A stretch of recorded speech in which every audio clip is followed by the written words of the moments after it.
Morinseo for Congress. Congress, boto niyo po Para po siya. sa Kongreso. Morinseo po. Po natin siya. Hindi ho. Oh? Morinseo. Magaling po yung tao. Morinseo po for Congress. Sa'yo po. Morinseo po. Baby, you're all that I want when you're lying here in my arms. Ano siya naman? Vote for Morinseo! Candidate number 1! Morinseo! Mr. Alvaro, ikaw na daw ang chief cook sa Blue House. Bakit Oh, nandito? ikaw pala. Wala si Mr. President, may importanteng inaasikaso. Kaya naisipan ko umuwi muna. Talaga. Swerte mo naman. Hindi naman.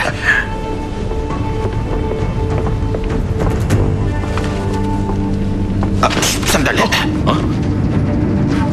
Si Edward, may relasyon sa isang byuda? Iboto niyo po Morinseo for Congress. Opo, ito po. Ba't loko talaga ang bata ito? Bakit hindi niya sinabing? For Congress. Sige po sana nga Morinseo Ako rin. Mr. Ha, anong ginagawa niyo dito? Wala kayong trabaho? Paliwanag mo nga sa akin ito. Ha? Morinseo! Hindi totoo may relasyon sila. Hindi ako makapaniwala na inakit mo si Edward. Baka hindi na siya makapag-asawa dahil dito. Iboto mo si Anong gagawin natin? Anong mangyayari? Huminahon po. Paano na ito?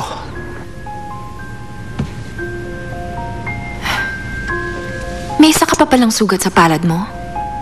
Hindi to galing sa nangyari kanina. Ang realidad ng politika ang dahilan ng sugat na yan. Kung hindi mo na gusto ang nangyayari, bakit nandyan ka pa rin? Bilang lalaki, kailangan panindigan ko ang pinaniniwalaan ko. Ngayon lang ako nagpasok ng lalaki sa kwarto ko. Isikreto mo ito. May gusto kong itanong, Congressman. Ano ba talaga ang gusto mo mangyari? Higante ang kinakalaban mo. Ano ba ang pinaglalaban mo? Kung sasabihin mo sa akin ang dahilan, baka matulungan kita. Gusto mo bang maging presidente ng bansa? Gusto kong tapusin ang pag-ahari-harian ni Lorenzo Liz sa politika. Saka na ang pagiging presidente. Ito ang unang pagkakataon na sinabi ko ang mga pangarap ko sa iba. Kaya sekreto mo yan. I can help you to reach your goals. Sabihin mo lang kung paano ako makakatulong sa'yo. At gagawin ko yon. Ngayon, gusto ko sagutin mo ako. Totoo ba ang balitang ito? Totoo ba na may relasyon ka doon sa byudang yon? Ba't ba ayaw niyo maniwala sa akin? Ang kulit niyo ha! Normal lang siraan sa politika. Kapag napatunayan niyo na totoo yun, itakwil niyo na lang ako bilang anak. Okay na? Papahiyaan niyo pa ako sa harap ng ibang tao eh. O sige, pero Paano mo lulusutan ang kalokohang ito? Ilang beses na kitang sinabihan na mag-iingat ka. Ang ganitong bagay ang sisira sa atin. Hindi ka ba nag-iisip? Hindi mo ba alam na baka yan ang maging dahilan ng pagkatalo ni Morinseo? hindi totoo ang balitang yan. Bakit siya sinisisi mo? Wala namang kasalanan ng anak ko. Nandito ka pala, Mr. Hanapin niyo ang may gawa niyan. Dahil yun ang trabaho ng prosecutor's office. Hindi ba? Huwag mong isisi ang lahat ng yan sa anak ko. Hindi mo pa nga sigurado kung may kasalanan nga siya. Kaya ang gawin mo, paimbestigahan mo ang nangyayari. Kung wala kang gagawin para linisin ang pangalan ni Maureen at ang aking anak, ako ang kikilos. Aalamin ko kung sino ang gumawa niyan.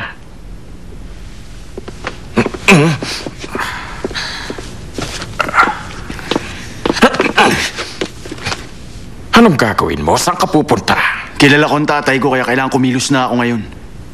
Dahil kung hindi, malalagay ako sa kahiyan.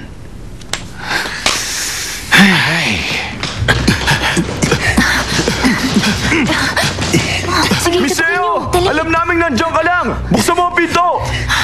Mukhang ayaw niya tayong harapin. Nagtatago na siya. Tumawag ka na sa station. Yes, sir. Ano? May nakakita sa amin pumasok sa motel ni attorney, ha? At buhay pa ang asawa ko nung magsimula ang... Ang totoo lang po dito ay anak si Edward ng isang magaling na cook at nagtatrabaho sa rice mill ang mga magulang ko. Pero makapangyarihan ang chismis. Kahit na hindi pa totoo ang lahat ng mga nakasulat dyan, ang lahat na makababasa at makakarinig dyan, posibleng maniwala. Si Diego Kim. Siya ang may pakana ng black propaganda na yan laban sa'yo.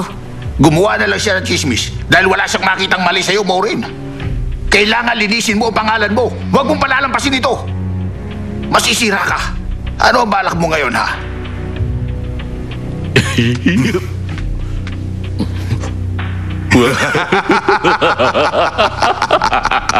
Sigurado ko na hindi na siya titigilan ng media. Ano kayang gagawin niya ngayon? Hindi siya pwede magtago habang buhay. Talo na siya ngayon. Siguradong hindi na makakatayo si Mauricio dahil sa ginawa natin. Ang tagal mo na sa politika, bobo ka pa rin. Aha? Ang isang byuda na may anak.